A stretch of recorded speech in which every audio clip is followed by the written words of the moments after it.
Boa noite para todo mundo. Então, esse é o debate que a gente tinha marcado de fazer sobre a questão do projeto para o desenvolvimento do Brasil e as eleições, o que se pode esperar.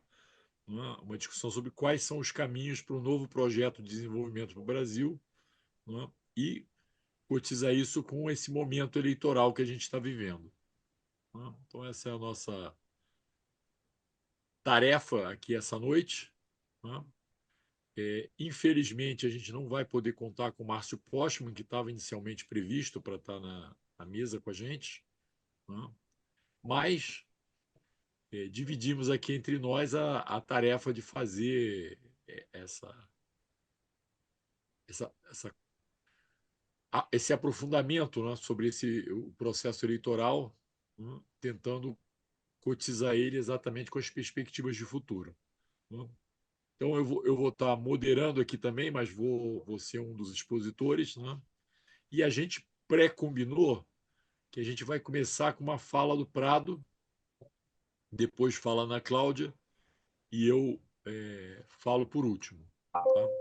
E aí retomo aqui a condução dos trabalhos. E aí a gente vai ter um espaço para debate. Cada um vai falar entre 15 e 20 minutos, que foi um pouco o que a gente combinou. Tá bom? Boa noite para todo mundo e vamos em frente. Prado, a palavra é sua. Obrigado, Ademar. Boa noite a todas e todos. Ana Cláudia, que está aí já próxima da meia-noite, É, e, e a todos boa os noite. companheiros e companheiras que estão aqui acompanhando. Não é? Bem, eu acredito que esse é um tema fundamental para esse processo que nós estamos tendo este ano de eleições, não é? E acho que realmente vale a pena tratá-lo, né, nesse nosso espaço aqui da ABED. Vejam só, vocês sabem bem que nós ficamos 30 anos sob a hegemonia neoliberal, né? E falar em desenvolvimento, falar em política industrial, falar em planejamento, tudo isso estava interditado, né, no debate. De uma certa forma, na mídia brasileira continua interditado, né? É difícil eles convidarem alguém, né, para falar sobre esse tema. Hoje mesmo eu estava assistindo a televisão e vendo a questão aí do novo tarifaço do Trump, né? E o que sai ali são comentários assim: o dólar subiu, a bolsa caiu, e é tudo assim realmente inacreditável, porque assim, o dólar subiu quase nada, a bolsa caiu quase nada, mas essa é a chamada, né? Não é um debate aprofundado, né? E isso, enfim, é a influência do pensamento único neoliberal dentro da nossa mídia, né? Então, trazer esse debate é importante, né? E, e eu gostaria de dizer o seguinte: primeiro, né, que a política industrial, que ficou fora de agenda durante muito tempo no mundo, né, voltou explicitamente para a gente, né? Mesmo o governo Biden teve 3 iniciativas orientadas para a questão da política industrial, né? Só que, como sempre, os americanos disfarçam as coisas, né? Então, a política industrial deles chamava Inflation Reduction Act, né? E também a iniciativa em relação aos chips, a iniciativa de infraestrutura, né? Formando um conjunto de ações que visavam tratar realmente de recuperar a capacidade manufatureira americana, né? O Trump trata, do mesmo tempo, da forma agressiva e atabalhoada dele, né, com resultados pífios, né, até o momento, que é essa ideia dele de que pode fazer um retorno da capacidade manufatureira nos Estados Unidos através da aplicação de tarifas, né? Inclusive enganando o povo americano, dizendo que quem paga as tarifas são os países tarifários, o que é uma barbaridade. Pode pagar do ponto de vista de empregos e de capacidade de crescimento, mas certamente quem paga as tarifas é o contribuinte dos Estados Unidos. A Europa sempre teve política industrial, não é? E os planos de 6 anos da Comissão Europeia sempre tratou, né, desse tema, nós sabemos, né? A China tem uma tradição, né, nesse tema e conseguiu fazer uma transformação significativa da economia e da sociedade chinesa, né? Tirou centenas de milhões de pessoas da pobreza, o que é uma coisa bastante significativa, né? Então, primeiro, discutir desenvolvimento, a gente precisa deixar claro, né? Desenvolvimento não é crescimento econômico apenas, né? Desenvolvimento é transformação estrutural, né? E com inclusão, né? Significa desenvolver a capacidade produtiva, as condições produtivas, mas também distribuir renda, melhorar a condição de vida das populações, né? Então, desenvolvimento, quando nós tratamos do desenvolvimento, né, nós estamos tratando dessa transformação estrutural. Não é simplesmente de crescimento ou de aumento de produtividade em si, né? Mas é uma transformação estrutural profunda, né? E nós vemos aqui esse caso chinês, um caso magnífico, que a China tinha uma economia similar à nossa lá em 1994, né? Hoje é a segunda economia do mundo e acredito que em paridade de poder de compra já deve ser a primeira, né? Então, esse tema do desenvolvimento é um tema que nós temos que trazer e debatê-lo com muita profundidade agora nesse ano, né? Ah, nós temos alguns desafios aqui no caso brasileiro, né? Um primeiro deles é que nós continuamos convivendo com uma heterogeneidade estrutural profunda, né? E eu não sei se o Antônio já entrou aqui na nossa conversa, né? Mas a heterogeneidade estrutural que nós temos em vários níveis. Nós temos dentro de setores, entre setores, entre regiões, né?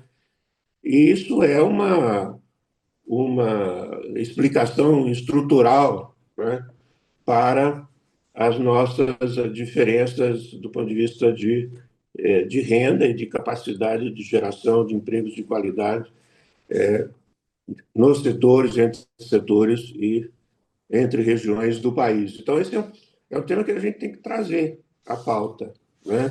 Discutir a questão da heterogeneidade estrutural, né? Porque isso está, assim, como um fator, né, fundamental na explicação das desigualdades sociais que nós temos, principalmente as desigualdades de renda, né, e de capacidade de geração de empregos de qualidade, né? Dito isso, né, nós temos que ver o que é que nós já temos feito. É muito importante isso, né?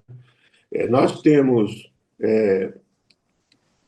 duas dimensões que eu gostaria de trazer. Primeiro, as políticas de proteção social. Isso faz parte de qualquer estratégia de desenvolvimento, não é? E E nós temos políticas muito importantes, né? No campo da transferência de renda, vou citar, não vou citar todas, né, mas as principais, né? Nós temos o Bolsa Família, nós temos o BPC e o LOAS, nós temos o Programa de Erradicação do Trabalho Infantil, né? E outros programas que implicam em transferência direta de renda, né? Na área de saúde, né, nós temos o SUS, né? O SUS se transformou em um exemplo mundial, né, de sistema único de saúde. Nós temos a questão dos vários auxílios, né, que estão dentro da nossa previdência social, né?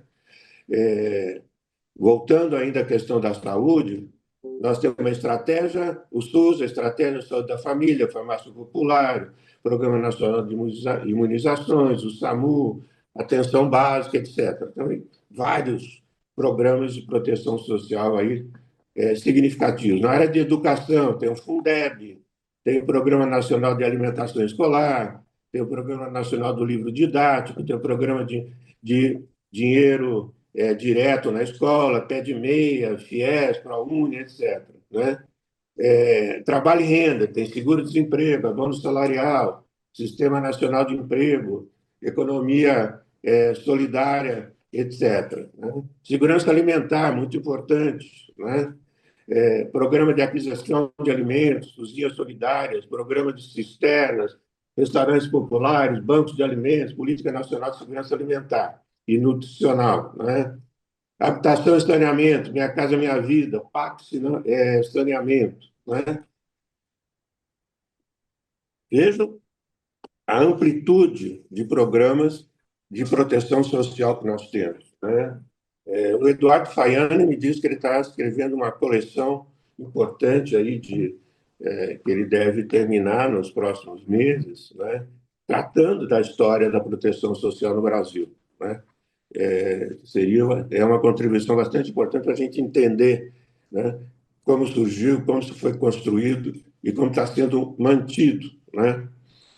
Agora, essa é a dimensão das políticas de proteção social. Né? Qualquer projeto de desenvolvimento precisa, né, de políticas de proteção social que sejam bem estruturadas, né, bem executadas e bem financiadas. Isso faz parte. Né? Agora, nós temos também a dimensão produtiva. Vejam só, nós temos o Nova Indústria Brasil, Plano de Transformação Ecológica, Estratégia Nacional de Economia Circular. Né?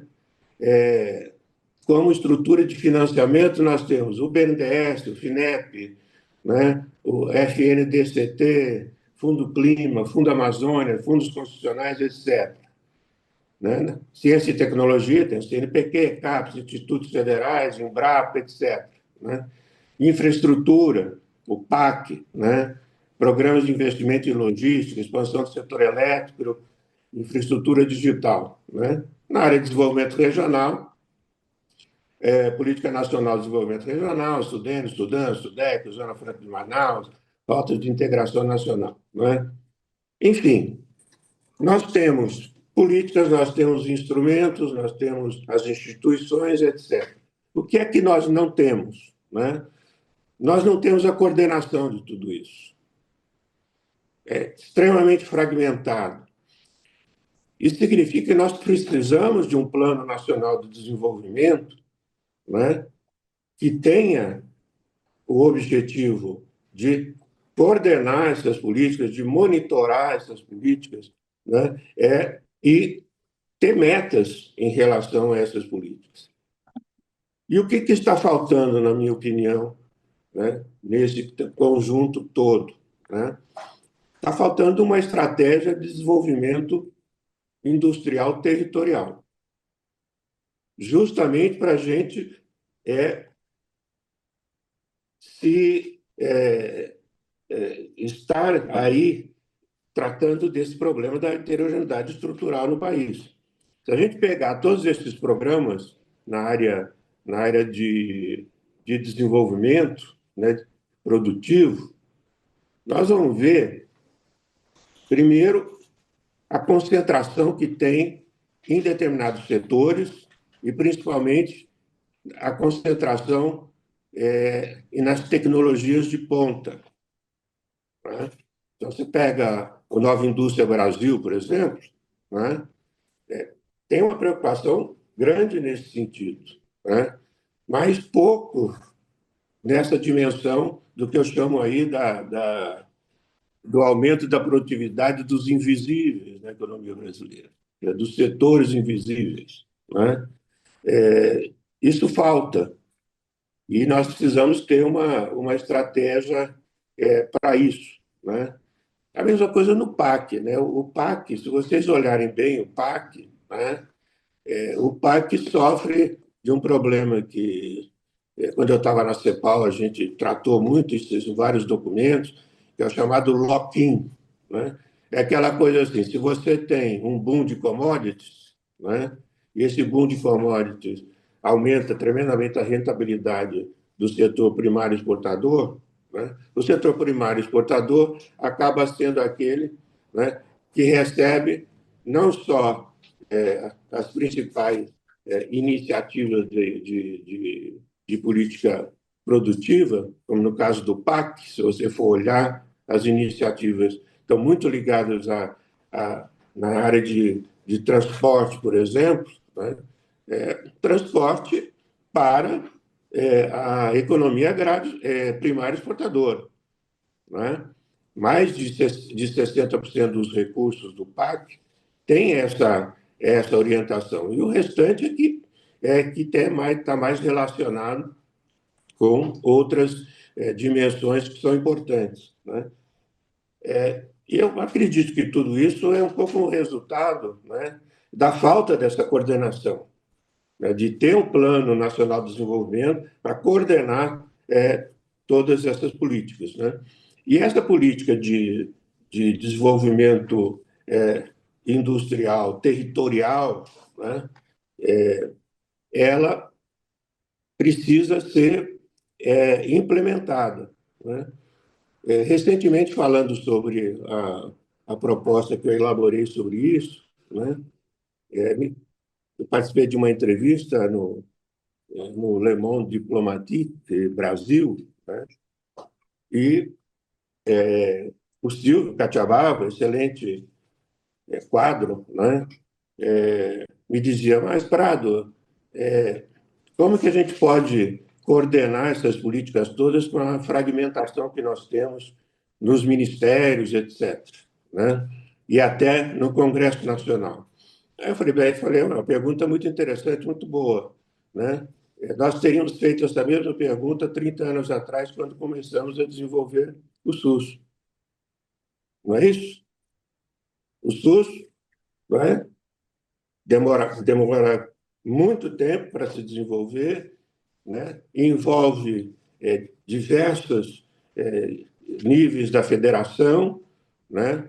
Envolve um esforço tremendo de financiamento que precisa ser negociado no Congresso Nacional. No entanto, o SUS está aí, né? Tem deficiências, etc., mas, enfim, é um sistema que foi criado com essa visão de longo prazo e com esse esforço, que não é um esforço só de uma única parcela da sociedade, né?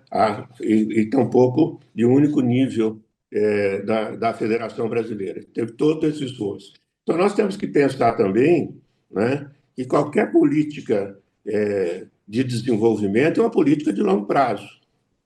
Né? Então, nós temos que estabelecer programas que sejam de longo prazo. Né? Ora, e como coordenar isso? Eu não vejo outra forma de coordenar esse tipo de coisa, né, como que não seja outra do que já foi feito no Brasil na época do Getúlio Vargas e do Juscelino Kubitschek. Né? Isso tem que ser uma agenda do presidente da República, está na presidência da República. A presidência da República, quando estabelece as suas alianças, né, tem que ter esse plano e chamar os ministros que fazem parte da aliança e dizer: olha, essas são as suas tarefas dentro desse plano. Não é? Então, essas são as formas de se superar essa fragmentação dentro dos ministérios, na verdade, né, falta de cooperação entre os ministérios. Todos nós conhecemos esse tipo de coisa, né? Mas é necessário fazer isso a partir da presidência da República, tendo um plano na mesa do presidente da República, para que ele possa, né, fazer as cobranças políticas necessárias para que o projeto ande.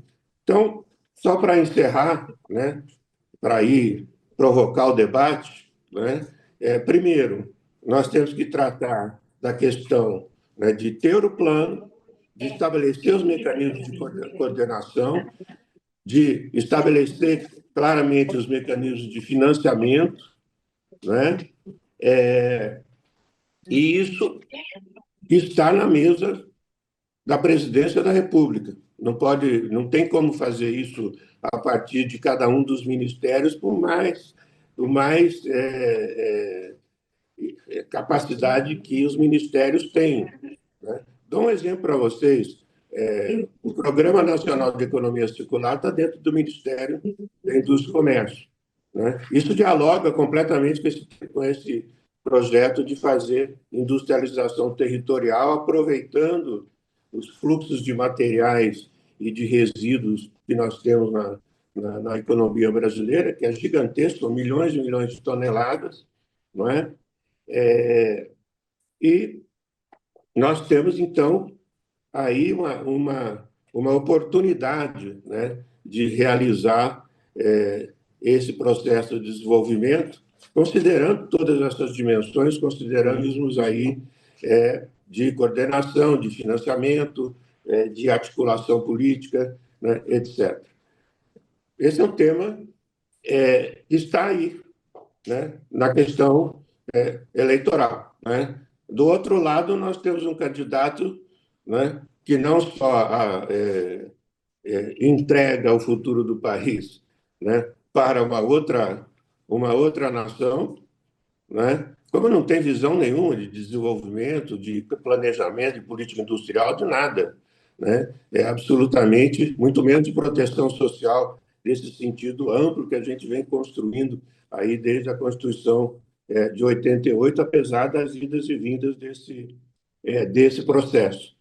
Então, são esses os elementos principais. 20 minutos é muito pouco tempo para colocar tudo, mas eu acho que no nosso debate aqui a gente pode ir aprofundando cada parte que eu coloquei aqui de provocação inicial para essa nossa conversa. Obrigado.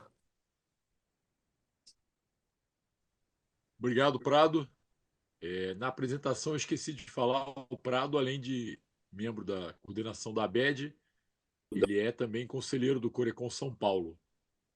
Vice-presidente, né? É, Vice-presidente do Corecon São Paulo também. Isso, eu sou vice-presidente do É. Corecon São Paulo e sou coordenador da Comissão de Relações Internacionais do Corecon São Paulo. ok, Prado. Então, eu vou passar a bola Obrigado, então Ademar. agora para. E obrigado, Ana, por lembrar. Eu vou passar a bola então para a fala da Ana Cláudia, Bom, que além de abediana também é membro do Corecon Pernambuco e da conselheira suplente do COFECON, não é isso, Ana? exatamente. Tá bom.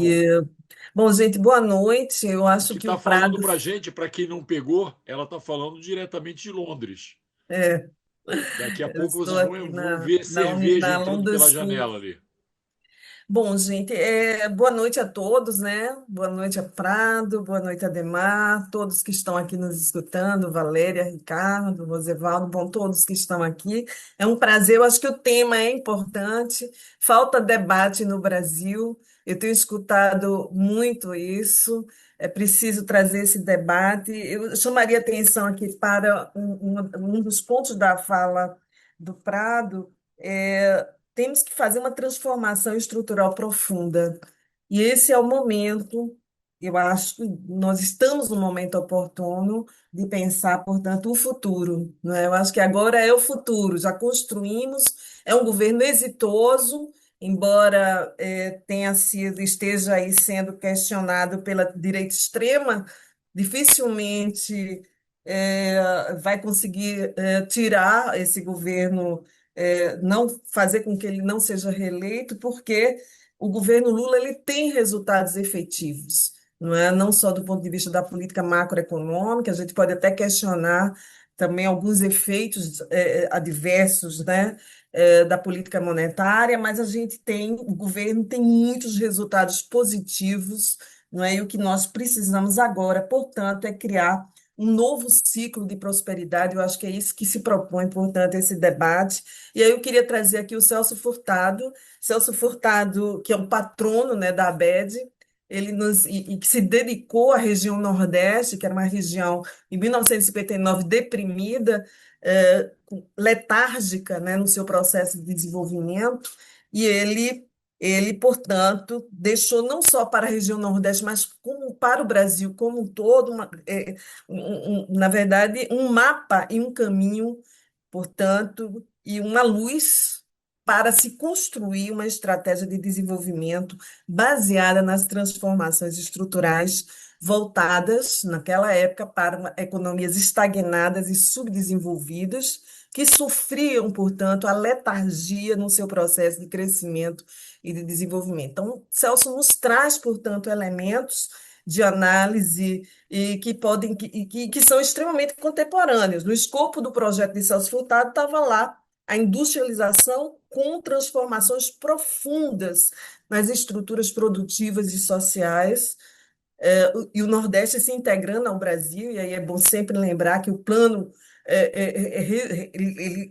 o laboratório dele é a região Nordeste, mas a preocupação é com a integração nacional do país como um todo, investimentos em infraestrutura, rodovias, ferrovias, portos, aeroportos, no plano e no escopo do projeto Celciano, fortalecimento de uma burguesia regional e nacional autônoma, capaz de conduzir o processo de crescimento e de desenvolvimento econômico, ou seja, você ter setores líderes empresariais na sociedade brasileira e nas sociedades regionais, capaz, portanto, e aí fazendo a ligação com o que o Antônio Prado coloca, né? A internalização e a territorialização, portanto, do processo de desenvolvimento industrial, que é o que o mundo todo debate. Estou aqui há 2 meses, vou ficar até novembro na London School como visita em Fellow. Não existe outro debate hoje na Inglaterra que não seja política industrial, política verde e IA, né? Inteligência artificial. Então, eu acho que nós estamos no caminho certo, eu acho que a nova indústria Brasil, ela dialoga, portanto, e ela tem todos os mecanismos e instrumentos que estão sendo criados, e alguns já executados, né, para se criar, portanto, esse diálogo e essa estratégia de convergência, portanto, com a economia mundial, com o novo mundo que está aí. Todo mundo está ainda bastante. O novo ainda não nasceu, né? Ele está nascendo de uma forma extremamente complexa, né? E com muitos desafios, e aí o Brasil se coloca dentro desse futuro estrategicamente, com vários setores relevantes, e aí eu destacaria a indústria, o setor de recursos renováveis, né? Temos sol o ano todo, não é? Temos ventos elegantes, né? Não são tufões nem furacões. Temos energia hidrelétrica, né? E esse é um recurso energético fantástico e fundamental. Um outro ponto que eu colocaria aqui de Celso Furtado é a produção de alimentos nas faixas litorâneas e nas terras planas. E aí, dentro do projeto dele, tinha, portanto, a produção de alimentos a partir de uma reforma profunda, né? E aí eu chamo a atenção na distribuição da terra hoje no Brasil, que é uma questão que nós temos que pensar quando a gente pensa e quando se desenha, portanto, um projeto, projeto de prosperidade para o futuro vindouro, ou seja, para um projeto de desenvolvimento. Então, esse é o grande projeto, portanto, de transformação. Sabemos que Celso Furtado ele não consegue viabilizar, ele é cassado em 64, mas os militares eles não conseguem derrubar o projeto na sua íntegra, né? A região Nordeste, aí eu falando, avança bastante no seu processo de industrialização até os anos, início dos anos 80, e entra, portanto, no processo também de esvaziamento industrial nos anos 90 e parte dos anos 2000, sendo recuperada, portanto, no início dos anos 2000, com o governo Lula 1, 2 e Dilma também dando continuidade, onde nós tivemos a intervenção, né, de instrumentos poderosos dos bancos de desenvolvimento naquele período, que foram de fundamental importância. Bom, então, do ponto de vista do que seria estratégico, a ferramenta da política industrial, que foi tratada aqui pelo Prado, ela é central. Ela é uma discussão central, nós temos que pensar, repensar, ela exige um esforço muito grande da capacidade do Estado nessa articulação institucional, porque nós não vamos ficar só dentro do local, é preciso estar integrado nas redes globais de valor, né? Como é que a gente vai fazer um processo de transformação industrial interna articulado que exige muita conectividade, muita articulação, portanto, capital, funding, know-how, tecnologia, skills, não é? Especialidades técnicas, e aí o Brasil vai ter que construir isso, não é? Dentro da sua tecnocracia, né? E aí a gente entra, esbarra, né, nesse processo de construção. Sabemos que nós temos essas capacidades, né? Temos aí a Embraer, a gente citaria as duas clássicas, né, capacidades, a Embraer, a Embrapa, que foi capaz, portanto, de a leva, ou seja, nós temos exemplos, portanto, de como se inserir dentro de uma cadeia global de valor, dentro com todos esses elementos que eu falei aqui, conectividade, funding, know-how, tecnologia e skills, né? Se a gente para um projeto realmente de desenvolvimento industrial, capaz de se inserir, portanto, estrategicamente e soberanamente dentro dessa lógica, dessa nova geopolítica internacional, obviamente contando com parceiros estratégicos, e aí eu acho que a China, eu acredito que a Ademar deva falar mais sobre a China, não sei, mas a China é um parceiro estratégico nesse processo, portanto, já se coloca como parceiro estratégico nessa articulação e nessa transformação, portanto, estrutural da economia brasileira. Bom, por fim, eu gostaria de colocar aqui os projetos de futuro, não é? Primeiro, a gente tem aí o papel, a reestruturação da rede urbana nacional, do sistema de infraestrutura. Nós sabemos que as cidades, e aí eu estou trazendo o professor Campolina aqui, né? Elas comandam os territórios estratégicos, e aí eu resgataria o trabalho do Brasil policêntrico, né?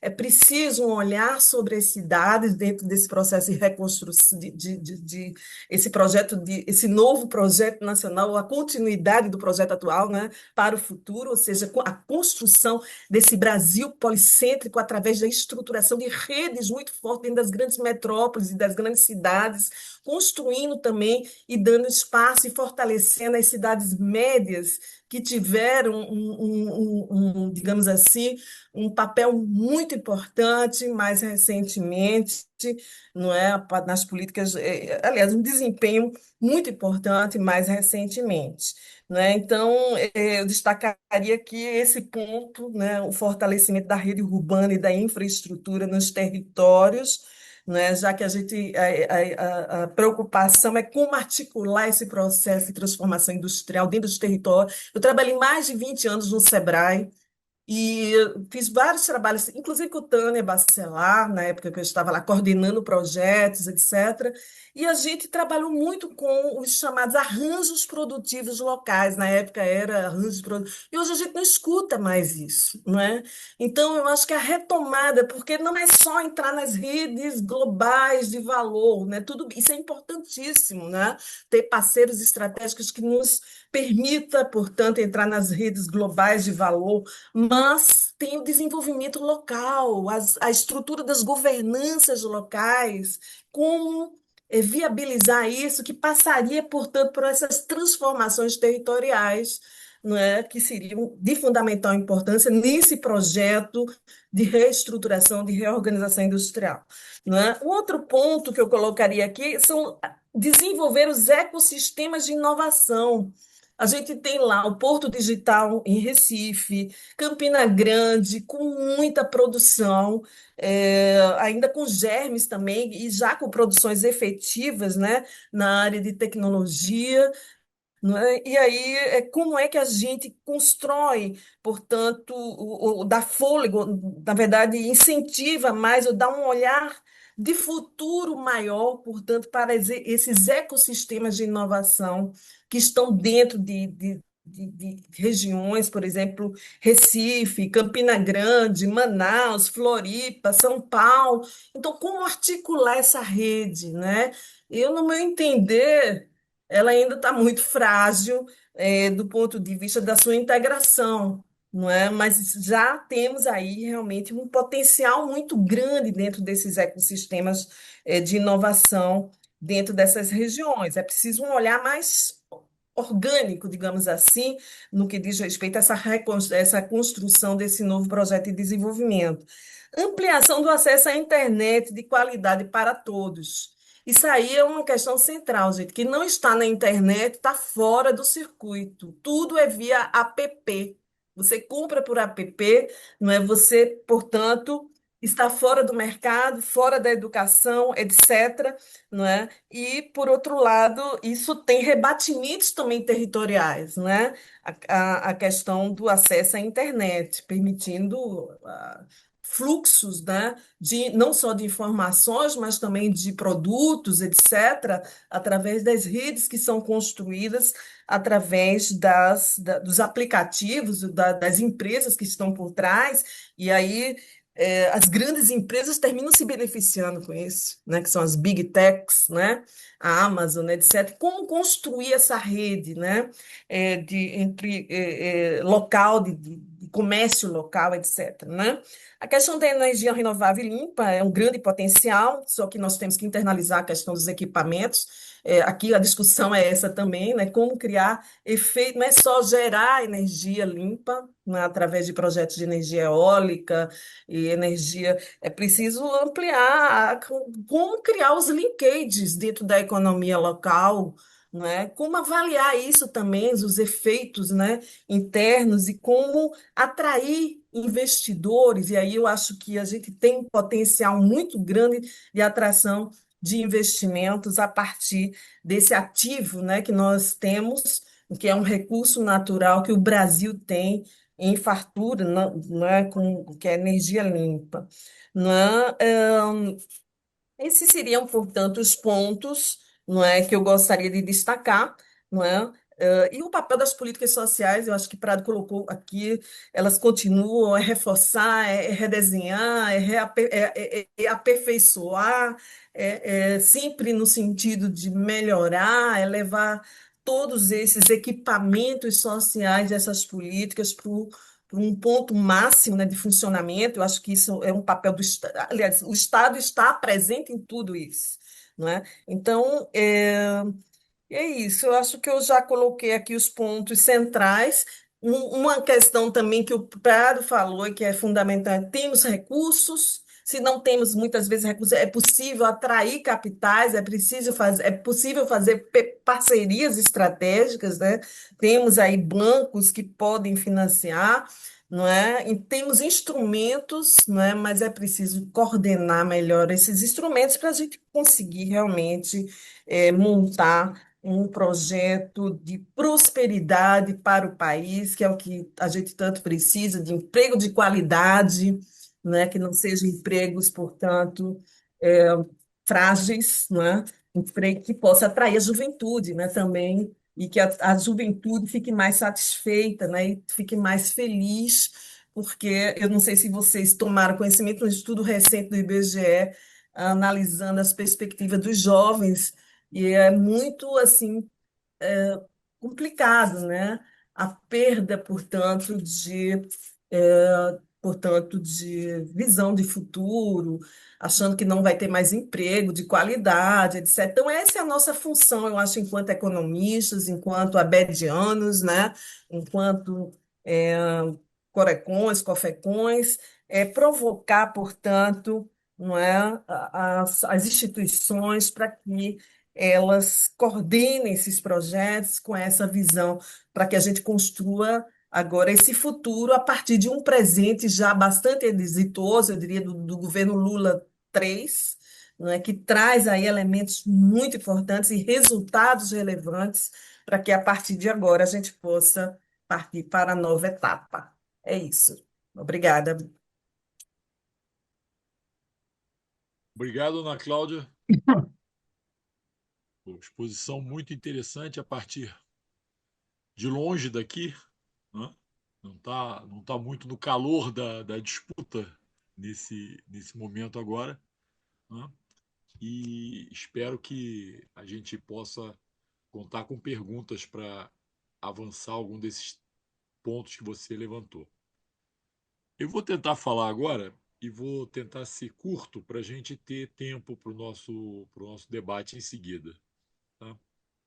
E eu vou apresentar uma visão também.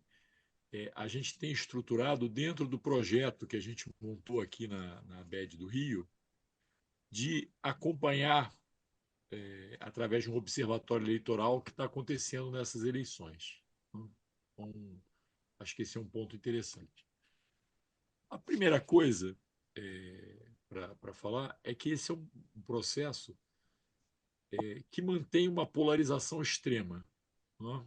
Então, isso tem se apresentado, não é a primeira vez que isso acontece, não é? Como o Rosevaldo, no bate-papo que a gente estava tendo aqui antes de começar a, o debate formalmente, não é? Ele joga isso lá para metade da década passada, ou seja, são mais de 10 anos dessa polarização, e mesmo os setores que tentam construir uma chamada terceira via, né, e se frustram com essa tentativa, não percebem que, na verdade, eh, a frustração decorre do fato que eles não têm uma diferença programática importante e expressiva com o que se chama de extrema-direita. Quer dizer, no fundo, é uma polarização contra o setor progressista, né, onde eles pouco se diferenciam no campo, especialmente das propostas de desenvolvimento, das propostas econômicas, da chamada extrema-direita. Portanto, eles não podem. A única possibilidade deles crescerem seria em cima da extrema-direita, e para isso eles teriam que se diferenciar do que é essa extrema-direita hoje. Né? E eles não o fazem, então fica muito difícil. Então, a polarização ela vai se manter nessa eleição, né? Todas as pesquisas mostram isso, né? E muito provavelmente, se você não tiver mudanças grandes, se mantém pelo próximo período, nas próximas eleições, isso vai seguir. Né? E o que acaba em disputa entre essas, eu vou dizer, duas visões, porque, de fato, o que é a direita menos extrema hoje, ela é satélite dessa extrema-direita. Né? Então, quais são os pontos, eu acho, que estão no centro dessa polarização e que vão ser motivos dessa disputa eleitoral? Né? A primeira coisa diz respeito, e a Ana Cláudia já tinha me provocado um pouco isso, com a questão da inserção internacional. Né? Então, está de fato em disputa, e a gente tem visto isso nos processos eleitorais da América Latina como um todo, porque a América Latina é um grande espaço de disputa nesse momento. Né? O reflexo dessa polarização internacional entre Estados Unidos e China, que disputam a hegemonia, e a tentativa de construção de algumas outras alternativas. Né? Digamos, com uma discussão menos polarizada, né, nessa disputa de hegemonia e mais tentando trafegar por um ambiente mais multilateral, que é, digamos, onde tradicionalmente o Brasil joga com mais facilidade, né? Mas eu acho que isso é muito importante, especialmente porque, apesar de fazer uma força no sentido dessa multilateralidade do sistema internacional, o Brasil tem jogado no campo da integração regional, no campo da construção dos BRICS, né? E nessa questão da construção dos BRICS se aproxima de fato muito da China e dessa alternativa que a China representa no cenário internacional. Hoje já, digamos, o nosso principal parceiro comercial é a China, né? Então, qualquer que seja o governo, terá que levar isso em consideração. A gente já viu, por exemplo, no governo anterior do Bolsonaro, eles terem problemas com esse discurso raivoso anti-China, tendo a China como principal parceiro comercial. Então, toda hora tinha que a ministra da Agricultura, o vice-presidente da República, correr para a China e dizer para os dirigentes chineses: oh, não liga muito para isso, não, isso tem a ver mais com a questão do público interno, não tem a ver com vocês, esqueçam esses xingamentos que estão sendo feitos. Né? Por quê? Exatamente, digamos, você convive com essa questão de que a direita brasileira tende a querer um alinhamento mais automático com os Estados Unidos, né? Mas esse movimento ideológico e cerebral da direita brasileira é contraditório com o bolso, porque eles estão ganhando dinheiro de fato, né, com essa integração com a China, né, vendendo especialmente produtos primários para a China, né, minerais, produtos agrícolas e petróleo. Então, eu acho que essa é uma primeira questão que vai estar em disputa. A segunda questão tem a ver um pouco com o que o Prado falou, que eu acho importante, é a questão do projeto de desenvolvimento, né? Então, hoje, a direita fala fundamentalmente, né, em reformas pró-mercado e ajuste fiscal. Esse é o discurso da direita. E aí não é só do bolsonarismo. Não é, de novo, a direita não extrema, ela é caudatária desse discurso, né? Se você, na verdade, é um discurso que tem uma força ideológica tão grande que influencia, inclusive, parte do governo, né? Porque o governo é um governo de coalizão, né? E os setores de centro-direita que estão dentro do governo Lula, eles também são influenciados por esse discurso, que é o discurso do ajuste fiscal e das políticas orientadas para o mercado. Não é? E, de outro lado, tem toda a discussão, que é a discussão dos setores progressistas, que é a da reindustrialização, ou da neoindustrialização, vou ficar discutindo o nome aqui, não é mais um discurso, digamos, de retomada de uma política industrial ativa, considerando a questão da transição energética, não é, que tem que ser levada em consideração. Não é? Então, como é que você combina, não é, esse discurso da política industrial com o tema da transição energética e a questão que eu vou falar depois, que é a questão das desigualdades, né? Então, essa é uma questão importante. E aí também entra tanto a questão das adequações da política ambiental do país, né? Ou seja, como é que o Brasil se adapta e usa isso como política positiva no sentido da industrialização, né, ao que vem assinando nesses acordos climáticos internacionais, onde o Brasil tem representado um papel importante, né, mas também em políticas que a gente vê que, de certa forma, foram desmontadas no período Bolsonaro e não foram totalmente reconstituídas, políticas de produção de alimentos, né? Alimentos de melhor qualidade, alimentos é, mais saudáveis, né? Alimentos, uma produção agrícola que esteja mais desvinculada desse modelo do agronegócio, né? Que tem a ver com pacotes de produção internacional. Né?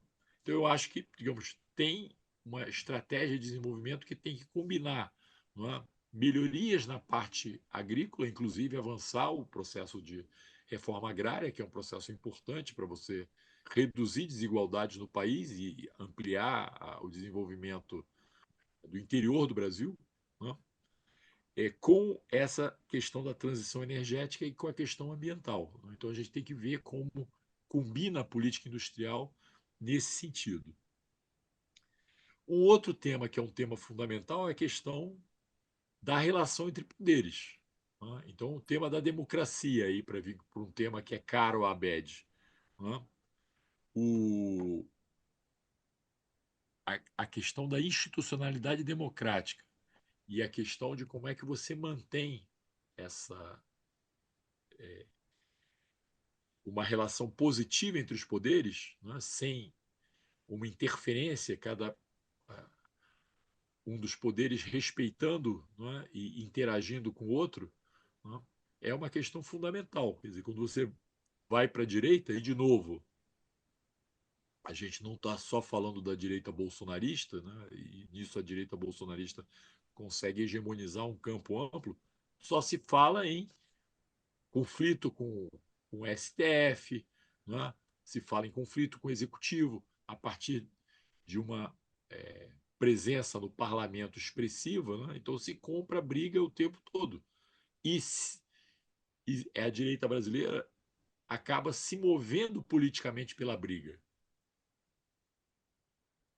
Então, eu acho que essa questão da institucionalidade democrática e da relação entre os poderes é um ponto também da disputa, que é um ponto que deu lá atrás, né, a bandeira da democracia para o Lula, né, de certa forma. Então, o Lula empunhou essa bandeira, em cima disso, construiu uma aliança partidária nas eleições de 2022, né, que de alguma forma tenta manter agora, e isso é muito importante.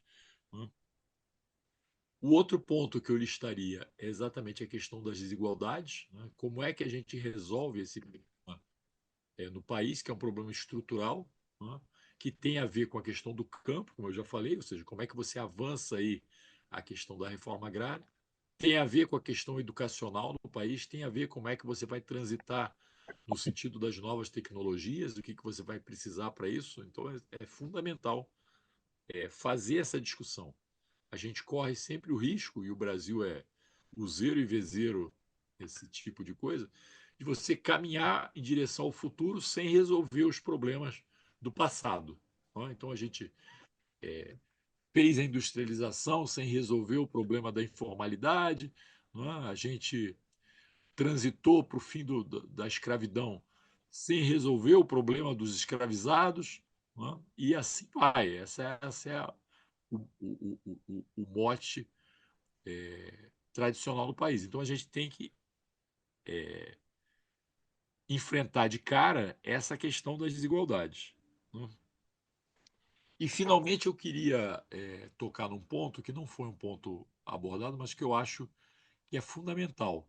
Quer dizer, esse processo eleitoral ele representa de alguma forma uma mudança de gerações na política brasileira. Né? Ou seja, o que eu estou querendo dizer com isso? O Lula disputa provavelmente a sua última eleição, né? E do lado da direita, o Bolsonaro também, digamos, não está 100% de saúde, né? Apesar de se manter como liderança. O que você já vê desenhado, tanto no campo da direita, entre a direita bolsonarista e uma direita menos raivosa, é uma disputa. E dentro do bolsonarismo também existe uma disputa. Né? Quando a gente vê esses atritos entre a Michelle e os primeiros filhos do Bolsonaro, isso já é uma disputa nesse interior. E o Bolsonaro, na verdade, se ele pretender disputar uma eleição, o que ele não pode fazer agora, a eleição que ele vai disputar, ele já vai ter 80 anos também, ou perto disso, não sei exatamente, mas vai ter por aí. Então, é, também existe uma questão de geração aí. Né? Então, eu acho que é fundamental também levar em conta isso. Ou seja, nesse processo eleitoral, você está também disputando o futuro tanto da liderança à esquerda quanto da liderança à direita no país. Né? Então, é um processo muito importante. Né? Então, por isso eu digo que é o seguinte: percebamos nós ou não, esse processo eleitoral no Brasil, ele tem tantas definições estruturais do ponto de vista de inserção internacional, desenvolvimento, questão das desigualdades, não é? Quanto nessa questão de que as principais lideranças hoje elas sairão de alguma forma do cenário ou não serão protagonistas no cenário num próximo momento. Então, a gente vai estar definindo não só o que vai ser o Brasil no próximo governo, mas a gente está, de certa forma, definindo o que vai ser o Brasil, pelo menos na próxima década, se não nas próximas décadas. Né? Então, eu acho que isso é muito importante para a gente tomar em consideração nesse processo, porque tenhamos nós essa consciência ou não, especialmente tenha o eleitorado, o grande eleitorado, essa consciência ou não, essa definição vai estar sendo esboçada nesse processo. Tá bom? Então, esses eram os pontos que eu queria colocar para debate. Né? Tentei falar da forma mais curta que eu consegui aqui, para a gente poder ter tempo para o debate. E deixo aberto aí, então, a partir de agora, quem quiser se inscrever para fazer, digamos, considerações ou para fazer perguntas, está aberto. Valéria já levantou a mão ali. Use esse esquema de levantar a mão, que é bom, que já coloca Facilita, né? vocês até numa certa ordem. Vai lá, Valéria. Bom, primeiro, saudar esse momento maravilhoso de eu ver a minha querida Abed aqui reunida, discutindo as ilustres cabeças da Abed aqui, se reunindo para debater aquilo que a gente tem condições de debater melhor do que ninguém, né? Melhor do que qualquer espaço aí se bobear para discussão, para as discussões que a gente pode fazer, né? Para aquilo que está dentro do espectro daquilo que a gente pode discutir. Exatamente o que eu vou falar é menos fazer perguntas e mais provocações mesmo, para botar um pouco de lenha na fogueira também, depois das ótimas falas dos três que chamaram a atenção de pontos relevantes, cada um abordando por um aspecto diferente. É só da gente ter um certo cuidado com algumas, eu chamaria assim, falsas dicotomias, no meu entendimento, falsas, né? Porque eu acho que tem, sim, dicotomias importantíssimas, né? Quando a gente fala o projeto da direita, né? E o projeto da esquerda, que a gente anda agora falando do projeto progressista, né? Para a gente ficar aí pelo meio de caminho, mas se a gente falar o projeto das direitas e das esquerdas, a gente vai ver que tem. Aí não se trata de uma falsa dicotomia, a gente tem realmente visões de mundo dificilmente negociáveis aí entre esses dois polos. Mas eu acho que tem muitas questões em que a gente vai permitindo que uma ideia de que há antagonismo, que, na minha opinião, não se averigua de fato, ou poderia não se averiguar no executar de políticas públicas e tal. Todo mundo sabe, eu falo a partir da visão da execução de políticas públicas, né? Sou servidora de carreira do Executivo Federal. Então, a gente tem assim uma discussão do meio ambiente o desenvolvimento econômico. E não é isso que o mundo está colocando para a gente mais. O que o mundo está colocando, a realidade está colocando para a gente é um desenvolvimento econômico intrinsecamente relacionado com a preocupação com o meio ambiente. E aí, Ana Cláudia traz isso com bastante força, o Brasil bem posicionado para fazer uma discussão neste patamar, não num patamar de oposição, desenvolvimento industrial, preocupação com o meio ambiente do outro lado. Então, a gente tem que ter esse cuidado se aqui nós estamos nos colocando como pessoas em condições de estar fazendo uma boa discussão de um projeto para o país, começa por a gente conseguir superar certas dessas dicotomias que não, né, não estão exatamente colocadas.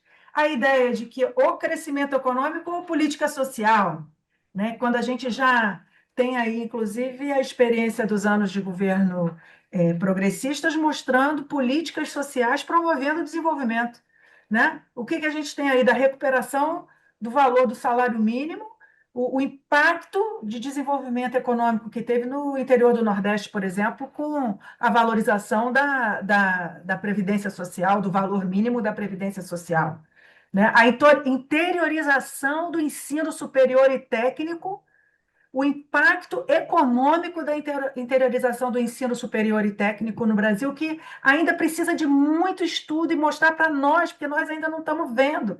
Ele está acontecendo e nós não estamos reconhecendo esse acontecimento.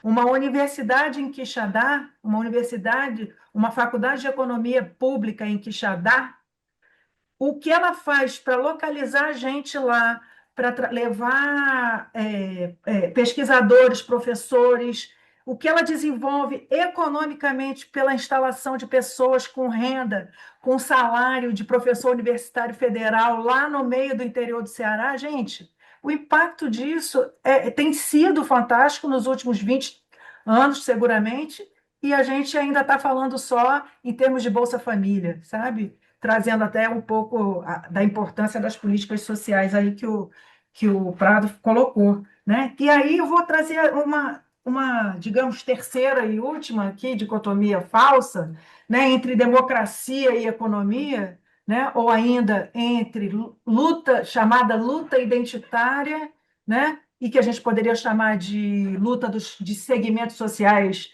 desassistidos, né, versus uma visão de economia e a gente enxergando como ter um olhar para dentro de uma política pública, reconhecendo a diferença que pode haver entre a experiência de uma mulher naquela política pública ou a experiência de um homem naquela mesmíssima política pública, diferencia largamente como essa política pública está sendo aplicada. Né? Porque quando a gente fala dessas políticas, normalmente fala política para as mulheres, e aí faz as políticas lá contra a violência. Nanana. Agora, quando no Ministério das Minas e Energia se criou o Comitê de Mulheres, o Comitê de Mulheres sentou para discutir o desenho das linhas do Luz para Todos e identificou que, por acaso, todas as linhas passavam ao lado de um campo de futebol e não perto da casa das mulheres, onde as mulheres ficavam o dia inteiro sem geladeira, sem poder ter uma máquina de lavar, sem poder usufruir de tudo aquilo que a eletricidade transforma na autonomia econômica das mulheres.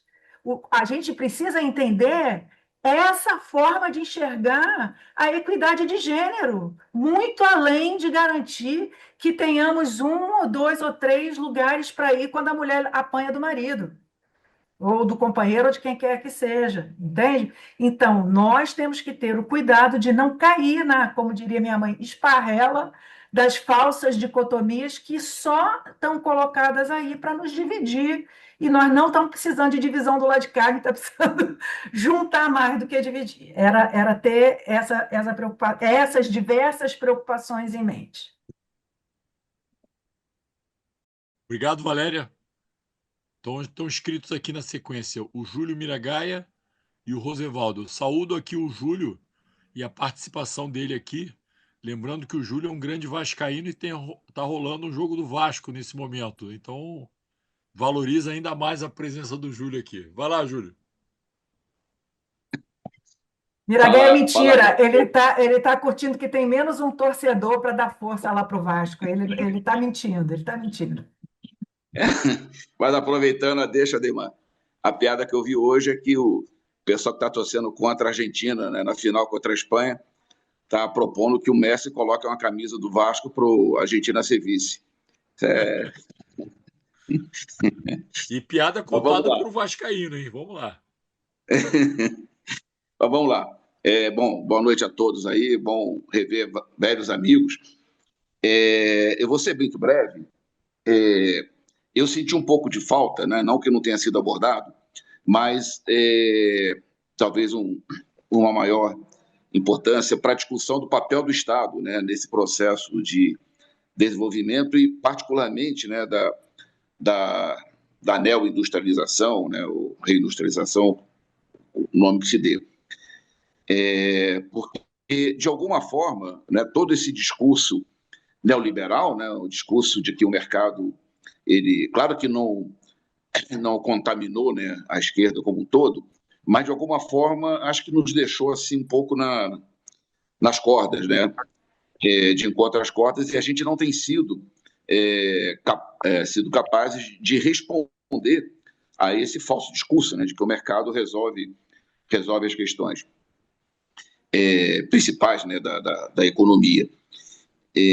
Lá no Conselho Federal de Economia, né, eu estou numa comissão e o Odilon está coordenando a comissão, estou na comissão de neoindustrialização, ele está coordenando a comissão de economia do setor público. E a gente está trabalhando num projeto sobre essa questão do papel do Estado. Só citar um exemplo, né, que a gente está trabalhando nesse documento, né, o setor de fertilizantes, praticamente, como vários outros setores da economia brasileira, da economia industrial, foram constituídos a partir de empresas estatais, né, empresas públicas. E depois foram privatizados. O setor mineral é um clássico, né, com a Vale do Rio Doce e vários outros. Né? No caso do setor de fertilizantes, depois da privatização, a dependência do Brasil, né, em relação às importações de fertilizantes cresceu enormemente. Você não teve grandes investimentos das empresas privadas, né, inclusive aquelas que foram privatizadas. Hoje responde mais ou menos 85%, né, do consumo de fertilizantes no Brasil, é o principal item de importação do Brasil, né, superior a 20 bilhões de dólares ano. E agora, recentemente, né, a Petrobras está se reinserindo nesse processo, né, através daquela planta lá do Paraná, a retomada da planta de Três Lagoas, no Mato Grosso do Sul, mas ainda muito pouco, né, muito tímido. Né, tem planos, mas até chegar aí um percentual razoável, né, de suprimento do mercado interno, vai levar algum tempo, não é de uma hora para outra. E isso tem consequências, né? Passou algum sufoco em relação às restrições, né, do mercado internacional com esse conflito na Ucrânia e mais recentemente no Oriente Médio.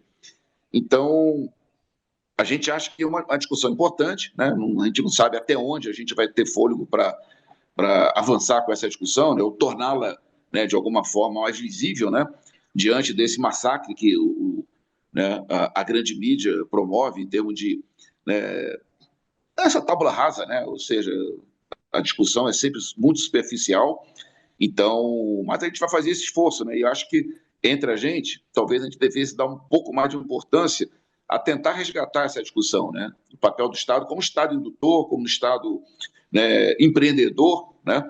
Para que efetivamente a indústria, né, e o desenvolvimento a ela acoplado possa ter uma maior possibilidade, né, de sucesso aí nos próximos anos, né, ou décadas.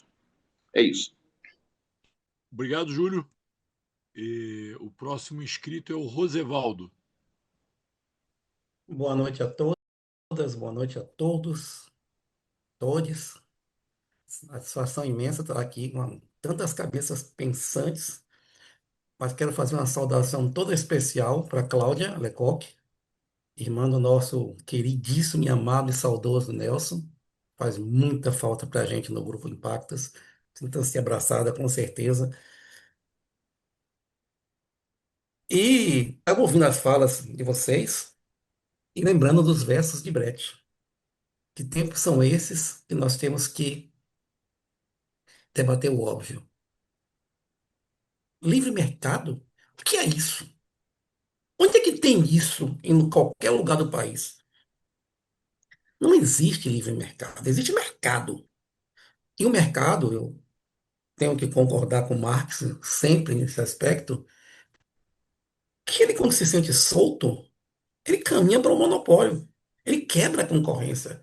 E eu fico besta com esse discurso, como é que ele cai bem nas pessoas, principalmente o pequeno burguês, que é ali representado pelo pequeno empresário, né? Tem algumas falácias que colocam que a gente tem debatido muito ultimamente. Primeiro, falácia, eu queria chamar a atenção. Eu estava semana em um evento aqui em Feira de Santana sobre o MEI. o relator do projeto, no meio do Simples Nacional, estava aqui, e um líder empresarial, grande líder empresarial da Bahia, indignado. Ele falou que estava indignado porque ele paga 34% de carga tributária. Eu continuo com essa visão juvenil minha, também de ficar indignado com a hipocrisia.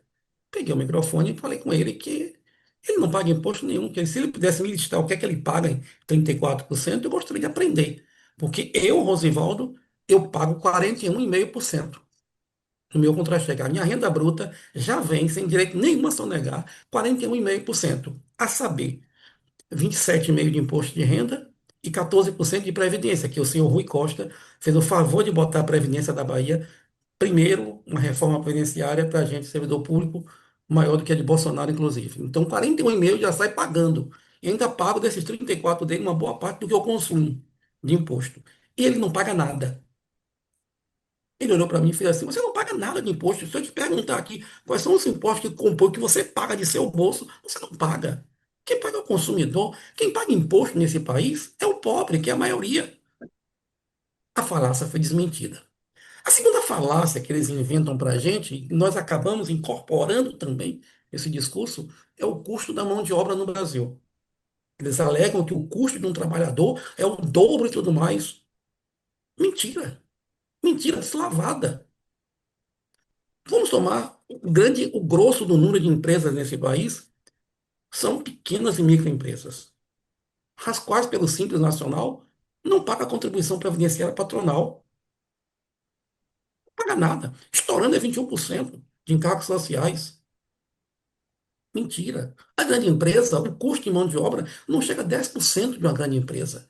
A indústria não chega a 10% com a automação que nós estamos vivendo. E nós, da esquerda, estamos incorporando esse discurso cada vez mais e deixando que a hegemonia se dê em campos em que nós dominamos. Eu acho ridículo isso, que nós perdemos um debate em campos que nós dominamos ideologicamente e cientificamente.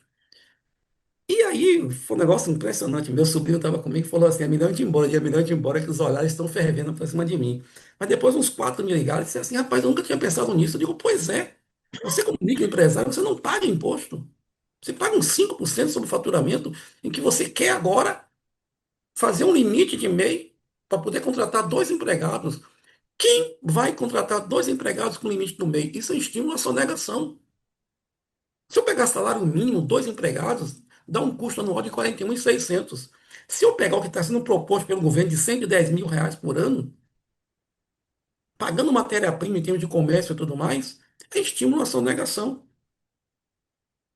Isso não existe. Esse país precisa ser debatido economicamente.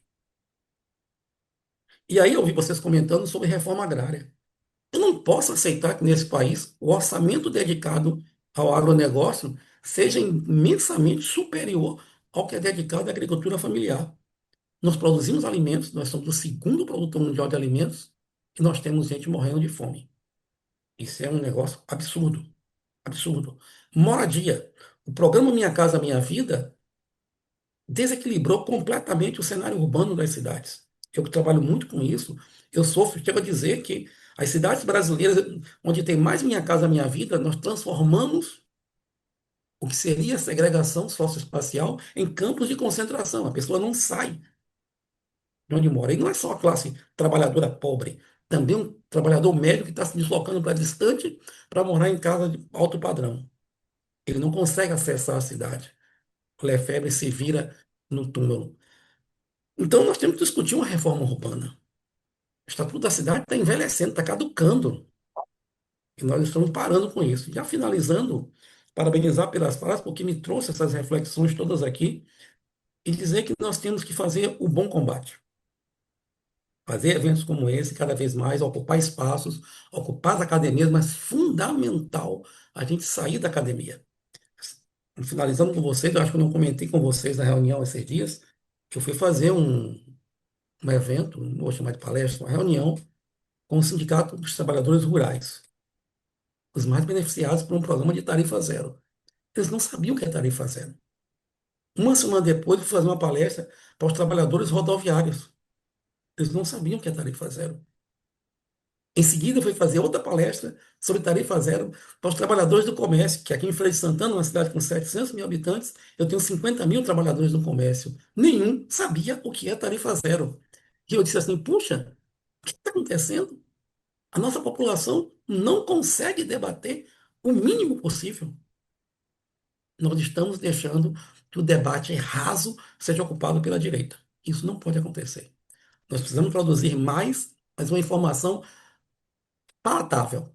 Não vou dizer que seja um vídeo de 30 segundos, que isso não é informação, mas fundamental a gente produzir para a população e não para a academia.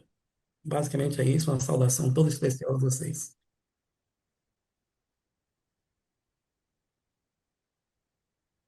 Muito obrigado, Rosevaldo. Mais alguém quer usar a palavra? Se não, eu vou. Boa noite. Meu nome é Jader Farias e eu gostaria de usar a palavra.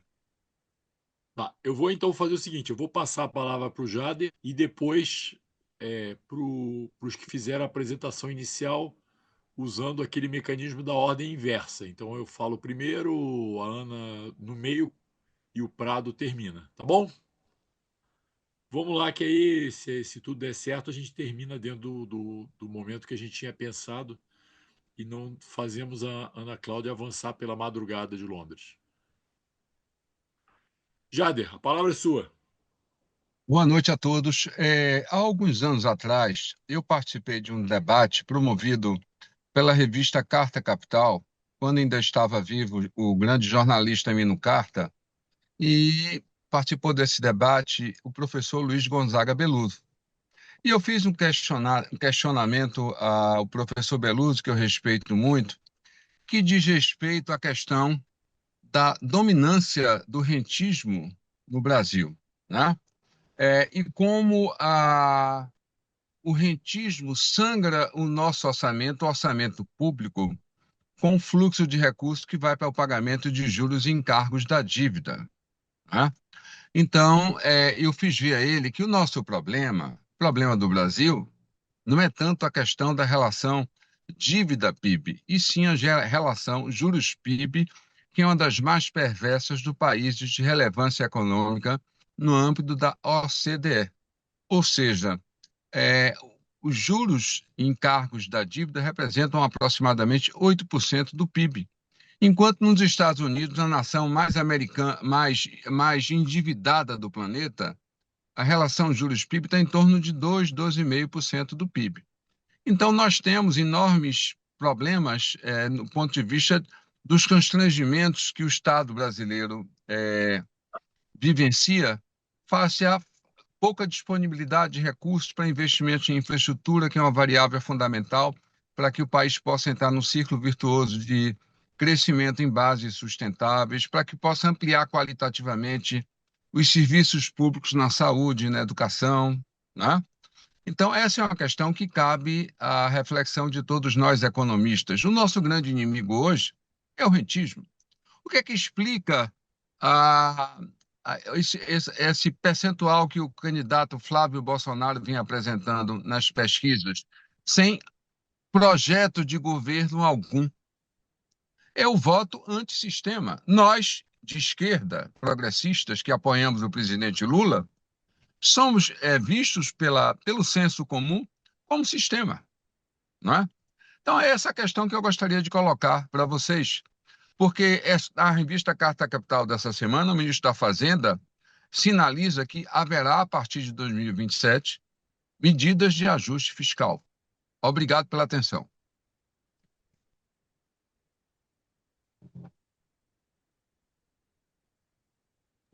Estava com o áudio fechado. Obrigado, Jader. Obrigado também. Obrigado também. Então vamos lá aos comentários. Eu queria fazer dois comentários dessas falas. O primeiro a respeito do que o Júlio falou, que eu acho também importante. Eu acabei cortando aqui para tentar reduzir o tempo de exposição, mas uma das questões que eu ia falar era essa do papel do Estado, né?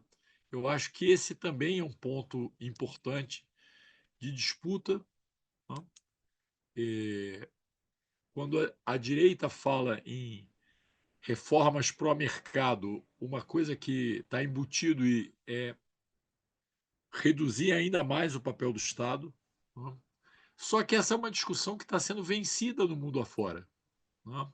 Então, a, a Ana, que está lá em Londres, ela já deve estar usufruindo de trens estatais de novo, que estão rodando na Inglaterra.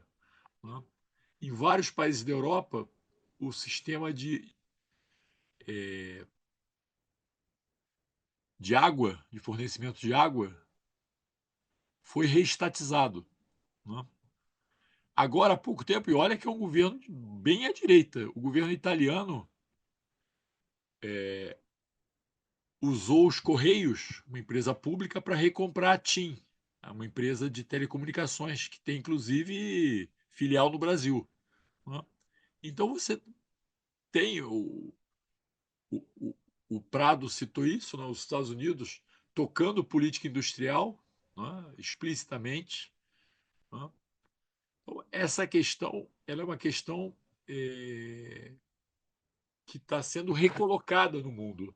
Aliás, tem um artigo que eu estava lembrando outro dia, eu acho que é da década de 80, da revista de Economia Política, do Bresser Pereira, que ele fala do caráter cíclico da questão do Estado, né, dessa discussão sobre a questão do Estado. Então, digamos, a maré está mudando e eu acho que a gente tem que pensar nisso também, pensar como usar ativamente o Estado, né, como um instrumento de política de desenvolvimento. Né? Isso está fazendo falta. E a gente, até agora, da mesma forma que o Brasil aparentemente entrou tarde nessa discussão da privatização, ele também está entrando tarde na discussão do retorno do papel, de um papel mais ativo e protagonista do Estado em políticas de desenvolvimento. Então, eu acho que essa deveria ser, inclusive, uma questão que nós, da BED, deveríamos tocar, trazendo esses exemplos internacionais que já estão em curso, né? Mostrando que essa não é uma discussão ideológica, essa é uma discussão que tem a ver com estratégia de desenvolvimento e como você tocar essa estratégia de desenvolvimento. E a última, desculpem, minha garganta está bem ruizinha, mas a última questão que eu queria colocar é sobre o que o Jader trouxe, porque eu acho que esse é o elefante na sala que às vezes a gente se recusa a olhar. Né? A questão da financiarização e como é que ela trava as nossas possibilidades de desenvolvimento. Eu acho que enquanto a gente não atacar de frente essa questão e não ficar emparedado por um discurso da direita que resume isso à questão da dívida pública e por aí faz todo o discurso de redução do Estado, a gente não vai conseguir ir para frente, inclusive nessa questão de como alavancar políticas de desenvolvimento. Né? A gente fala do Nova Indústria Brasil. Né? Uma questão fundamental para você tocar uma política de desenvolvimento é fazer uma política de compras públicas. A questão fundamental para você tocar uma política tecnológica é fazer uma política de compras públicas. Como que você vai tocar uma política de compras públicas ideologicamente emparedado contra qualquer aumento do gasto público? É impossível. Então, é impossível você tocar uma política de desenvolvimento sem sair dessa armadilha que restringe toda a questão, todo o debate, não ao poder do mercado financeiro de impor políticas, né? Mas a questão do tamanho da dívida pública, como se uma boa parte dessa dívida pública não tivesse sido impulsionada pelo próprio nível das taxas de juros, né?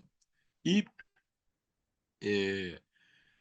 digamos, só nos desvencilhando dessa parede ideológica que, que, que a gente não tem conseguido desmontar, que eu acho que a gente vai tocar, conseguir tocar efetivamente uma política de desenvolvimento baseada nessas questões que a gente falou aqui, da questão da industrialização, né, da questão da transição energética, né, na questão ambiental, para isso tudo é necessário uma presença ativa do Estado. E a gente está sem condições hoje de fazer isso em função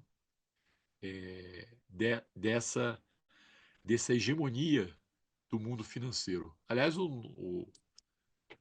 nosso grupo Impactos da Crise, né?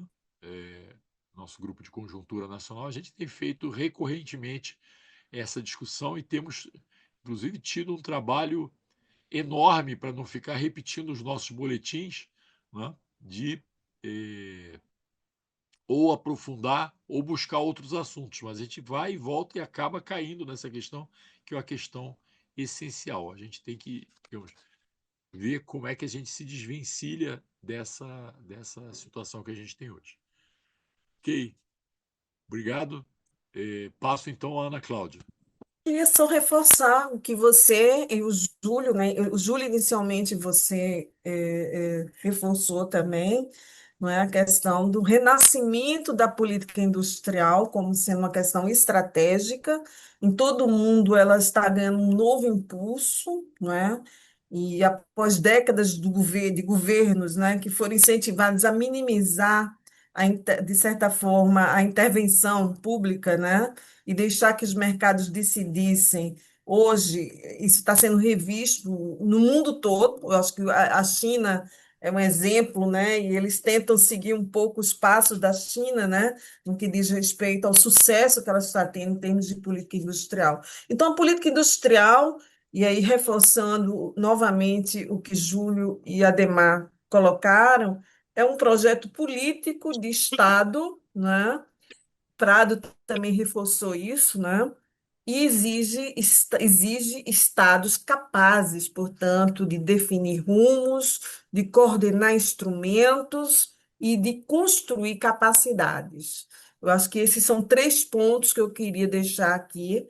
A política industrial como um projeto de Estado, como um projeto político e democrático, né? Porque ela vai permitir, portanto, desdobramentos, efeitos multiplicadores, geração de empregos de melhor qualidade, não precarizados, né? Hoje a gente tem um mundo de precários dentro da economia, né? Então ela nos dá, portanto, fôlego, portanto, para construir, introduzir nossos jovens que estão aí nas faculdades, nas universidades, estudando TI, engenharia, etc., para que eles possam serem incorporados às estruturas produtivas criadas através de uma política industrial estratégica. E para isso a gente precisa, repetindo, de um Estado capaz de definir um rumo claro, né? De coordenar os instrumentos e de construir essas capacidades de forma que ela tenha efeitos multiplicadores e a gente consiga chegar, né? Ela possa, de certa forma, contribuir, né, para a prosperidade, né, que é o que a gente tanto precisa hoje no Brasil. Muito obrigado, Ana. Obrigado especialmente pelo seu esforço de estar aqui com a gente no seu fuso horário daí, né? É. Não tem Prado, a problema. palavra é sua. Perfeito.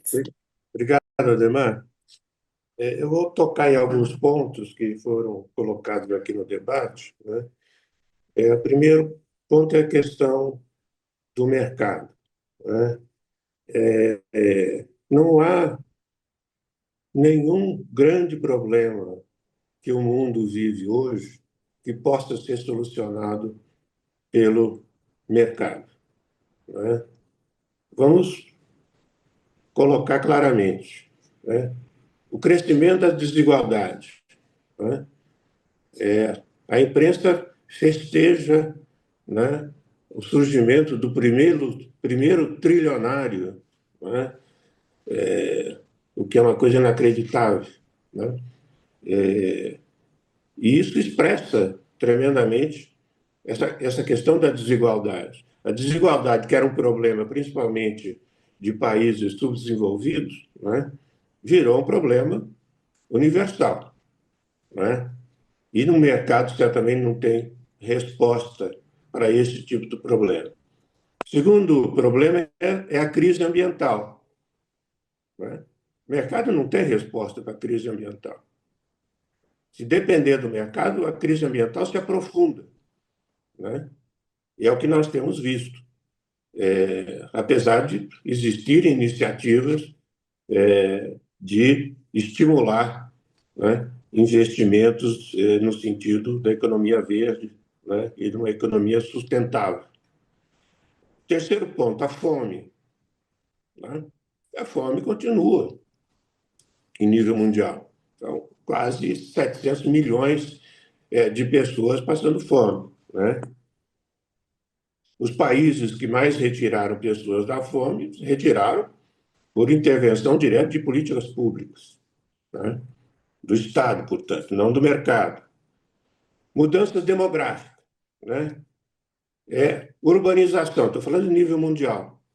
Né? Não estou falando de América Latina, porque nós já chegamos aí a 80% de urbanização, mas é uma urbanização, né, bastante complexa, como a gente muito bem sabe.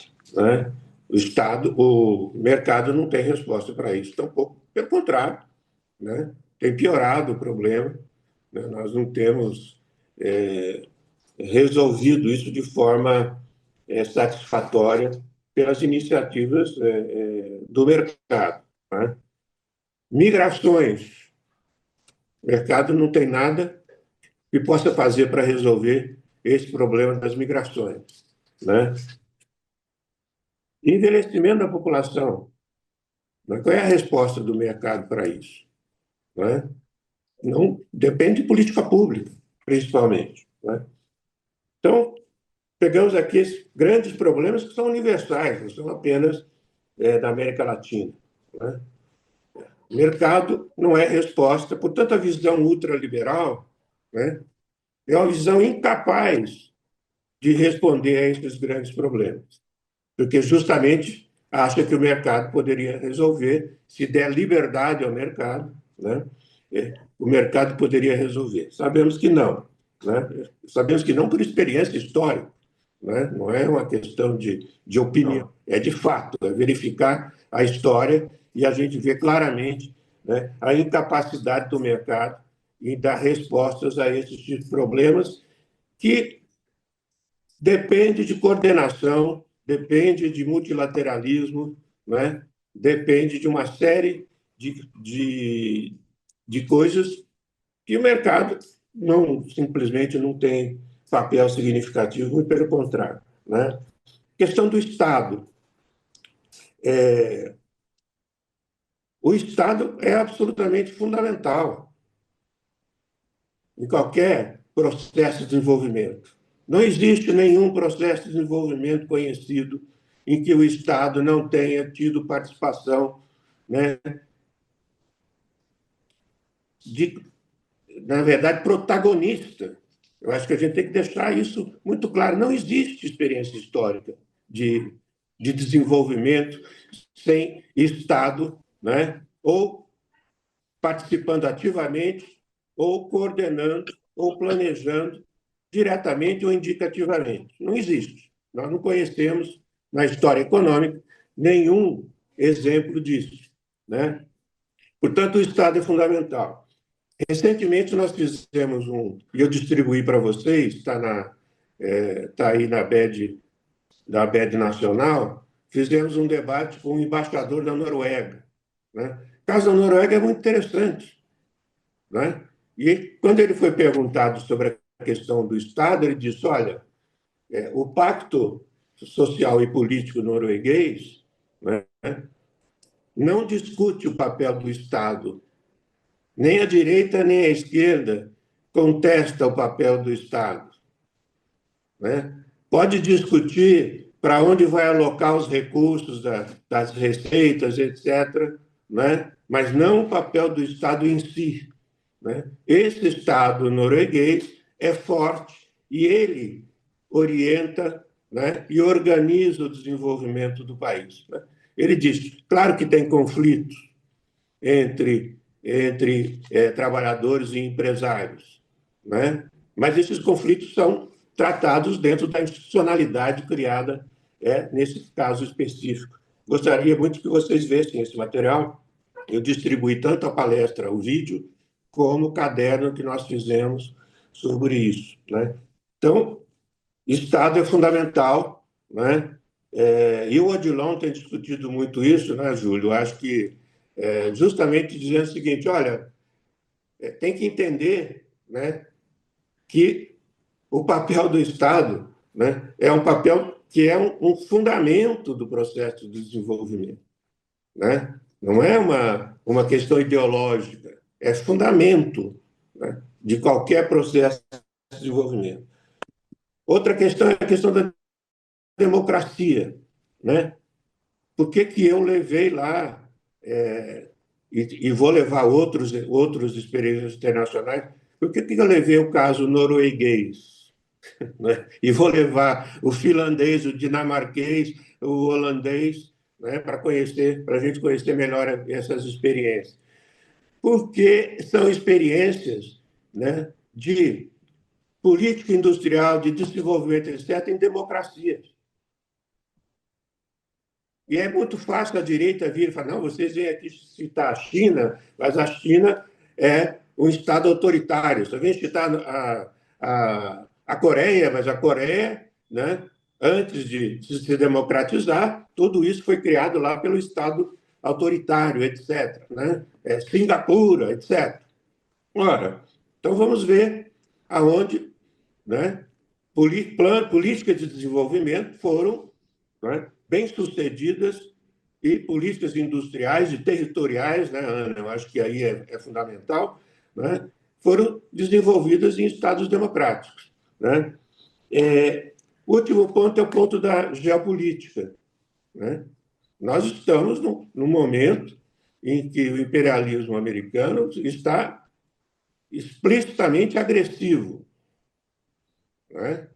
Agressivo em relação a nós, com esse renascimento da doutrina Monroe, né? E a doutrina Monroe, levado adiante por um presidente, né, que tem uma formação intelectual muito rasa, né? Então é muito pior do que a doutrina Monroe, né?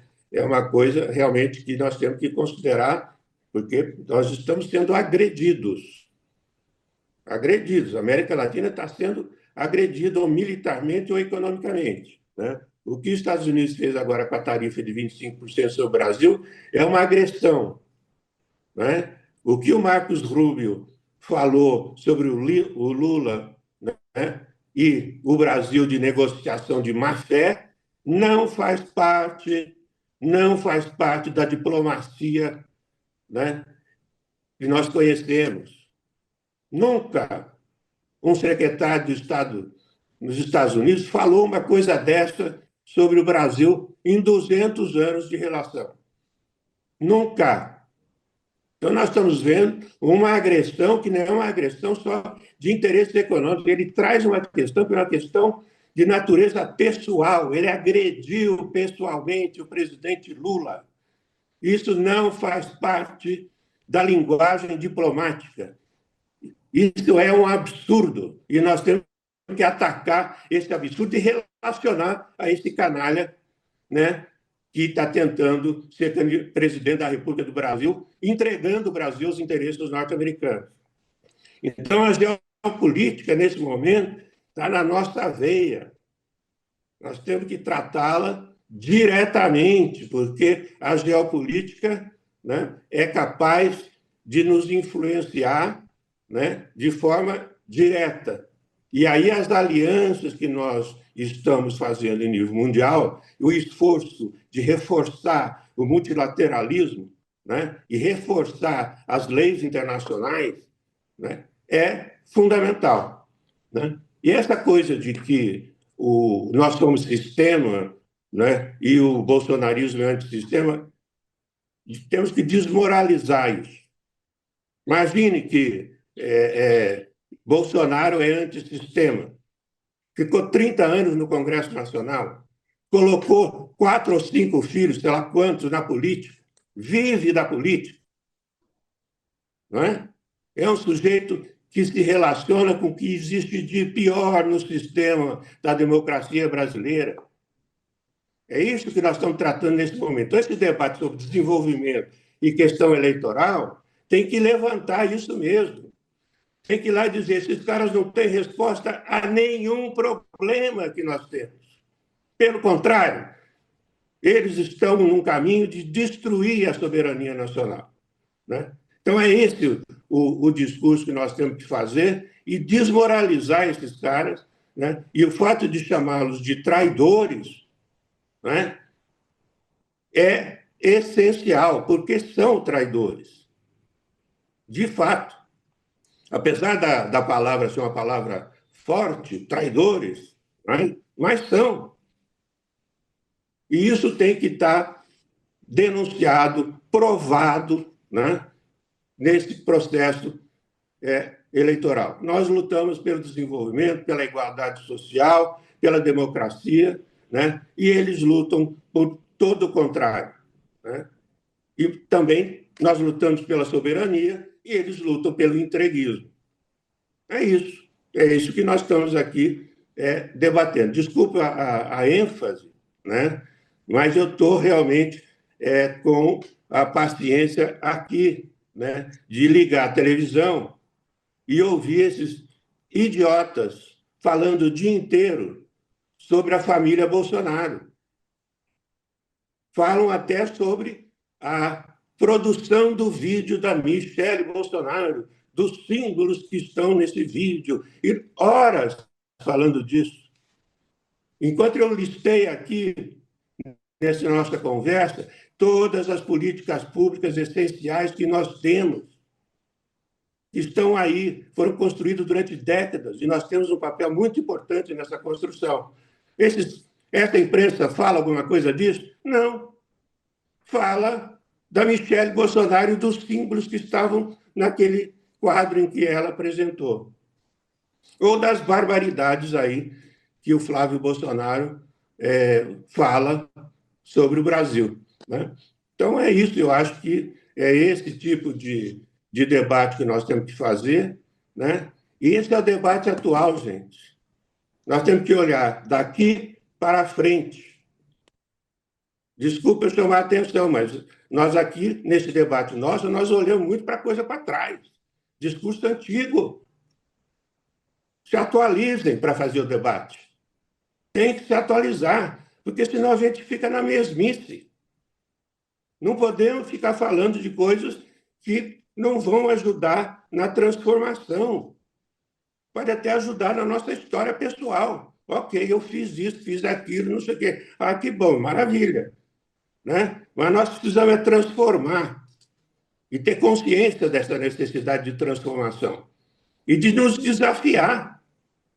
Desafiar. Hoje em dia eu estava vendo uma coisa do diálogo do ponto de vista filosófico. O que é o diálogo do ponto de vista filosófico? Não é troca de opiniões, é construção de conhecimento, de pensamento. Então, esse debate nosso aqui é importante por causa disso. O nosso diálogo não é para ficar expressando opiniões apenas, ou trazendo coisas antigas. É pensar e construir o novo, gente. É isso que nós temos que fazer. Desculpa, né? Passei o dia tratando de várias coisas aí, e a minha cabeça está realmente assim, precisando descansar. Desculpa eu ter me exaltado tanto. Um abraço para vocês, eu gostei muito da conversa de hoje. Obrigado, Prado. Obrigado, Ana. Uma honra ter compartilhado aqui essa mesa com vocês, essa mesa virtual. Tá? Obrigado também a todos que vieram aqui para fazer esse debate. Eu acho que a gente precisa de muitos mais desses debates, né? A gente precisa avançar nesse sentido. Então, é importante isso. O debate de hoje estará no YouTube, né, disponível. Né? E eu não sei se a Valéria quer completar com alguma coisa, mas eu aproveito para me despedir aqui também dessa condução do debate aqui hoje. Tá? Boa noite para todo mundo e passo a bola para a Valéria. Não sei se ela tem alguma observação final que ela queira fazer. Tem. Tá bom?